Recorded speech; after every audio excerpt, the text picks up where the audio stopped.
I'm Tiffany K, and that's Johnny Marks. Hello! We're from Marks in the Morning. We're doing our movie review for this week. Yeah, and on a Monday, because you didn't get stranded in another town. I know, but it's still cold, as you can tell by my blanket. So. Yeah, and by my goosebumps. Yeah, exactly. I have a lot less hair. It's all raised. Exactly. So this week we both picked movies with Chris Pine in them. Well, ironically. In my defense, I got up that morning on Friday, and I'm like, I need a movie, and then I just totally forgot. So as soon as she handed me her movie, I made my decision. So that's my bad. So he's a cheat. But it was the movie you, I think, enjoyed the most. Yes, that's true. So he gave me the movie Wonder Woman with Gal Gadot. Gal Gadot, I believe. Gal Gadot. I've heard it pronounced a lot of different ways. Gal something. Gal. Her name is Gal. And Chris Pine, and I gave him the movie Unstoppable. With Chris Pine. With Chris Pine and Denzel Washington. So do you want to go first with your review? Yeah, I can go first.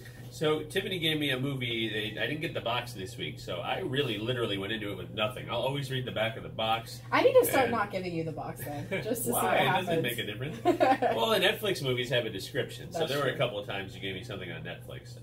But anyway, the movie I had no idea what this was. I only knew it had to be fairly recent because Chris Pine hasn't been around for a while or for too long. In 2010 is when it came out.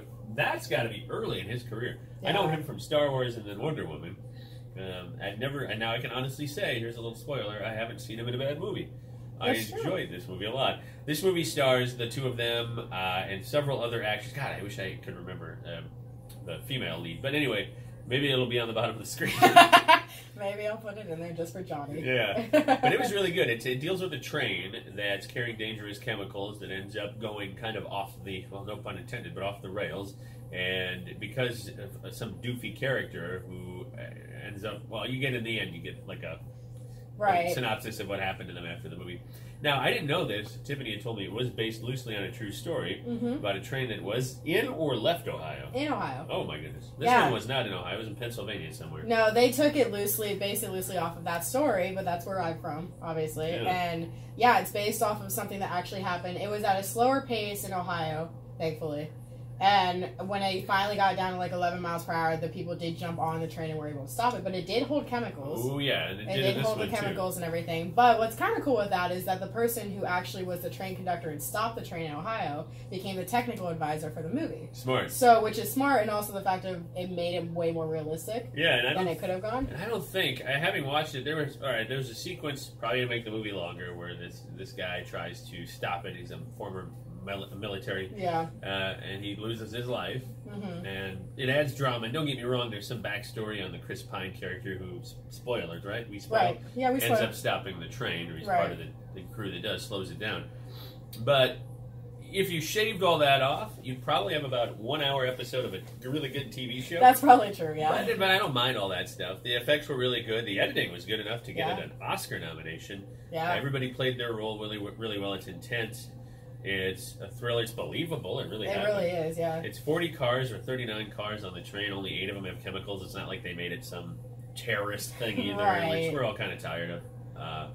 Too much of that happens in real life, too. That's true. So it was enjoyable. It was a good movie. I would definitely suggest, if you can find this one, I hadn't even heard of it. I don't know where I was in 2010. My parents have this way of... So they're the ones who suggested me to give it to you, because I'd seen it before and I was home that weekend. Yeah.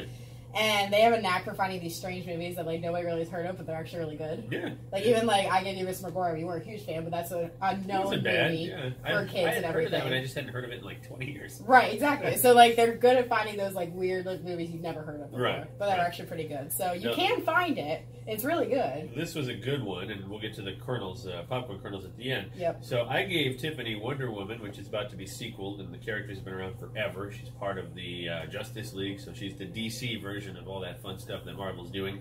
Would you say this was a Gal Gadot or a Gal Gadot, this movie? I'd say neither of those, because that's an awful joke. That's a segue. Actually, I gotta give it to Johnny. If you read my review as well on K985.com, he finally picked a good movie for me. I was shocked you liked this, but I actually loved it. Pleasantly. But here's the thing, though. I knew I wasn't going to hate it going into it because I'd said earlier on the morning show that I had watched part of it on a trip over to Italy. Yeah. On an international flight. I fell asleep, not because the movie was bad, because international flights basically tucker you out after like 9 hours. And they give you free wine. That too, but I didn't have any. So, and then I was able to find it on the way back and then just didn't think about it after that point. So I was happy I got to finally finish it. It was really, really good, I gotta say. The storyline flowed pretty fast-paced. There wasn't too much, like, there was, like, a romantic interest, but not really, thankfully. Like, it didn't focus on that. It was I feel like it was, like, kind of like the prequel of telling how she became Wonder Woman. Yeah, they kind of get into that, and obviously, if you know the Wonder Woman character, she doesn't really age, so it's set during World War I. Yeah. And in the 80s, because that's when the sequel takes place, which hasn't come out yet, she looks the same. And in the current movies, the DC universe, she looks exactly the same. Right. Eventually, poor Gal Gadot's going to age out of this character. I know. But for now, it was really good. The action scenes were really good. It flowed smoothly. There really wasn't anything I'd say I'd take out of it to make it shorter. I think it went by pretty quickly.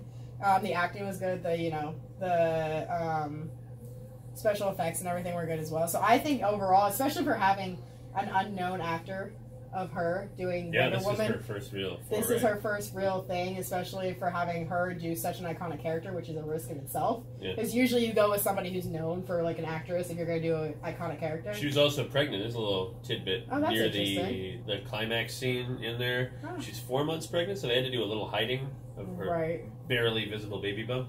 But interesting. Dedication to the craft. It's not like you can, we'll wait 9 months and push the release date back a year, because that's how long these things take to make. They had no choice. They had to power through it. Yeah. So in the end, like I said, she did a great job for being an unknown person in a sense. Wasn't she like a model before though? She used to be she's from Israel. She was in their military, in the army, and then she was a model. And she probably still does some modeling. She looks like a model. She's like, talk about like an interesting life career at that point. Right.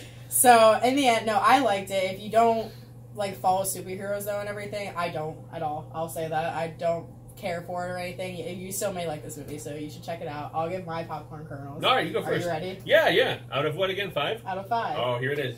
I'm gonna give it a 4.5. Wow, 4.5 out of 5 kernels. I feel bad for the half kernel. He's like gonna be he's not popcorn. He's a popcorn. But I appreciate it. You can't give a movie like a perfect score. Well, I was actually, it's funny you should say, I was going to give yours 4.25. So you gave Unstoppable 4.25. Yeah, I did. I really liked it. And I think it's Chris Pine Movie Week. It is. On Marks in the Morning, which is odd because he's not really the star of either of our movies. He ends up being the hero in mine and does good stuff in yours, but he's... So what we've agreed is that he did a good job picking a movie, I did a good job picking a movie. Next week we're going to pick movies to make each other mad. Now, this is more fun. Can I just say something? I do have next week's. I was trying to find Wonder Woman for Tiffany, and while I was turning my house upside down, I found next week's movie. Oh, I already found next week's movie. Did you? Too. Yeah. Okay, well we won't say it on the video here. We'll wait till Friday. But I will say that her next movie, the one that I'm giving her, big time winner, huge director, huge cast. If she doesn't like it, I need your help. Right. But see, also, I think it's more fun when we fight, so... yes, Siskel and Ebert, baby. There we go. So if you want to check out our reviews, go to k985.com and check back out next week. We will be doing another movie review as well. Listen to Marks in the Morning at 6 a.m. Yes. Woo!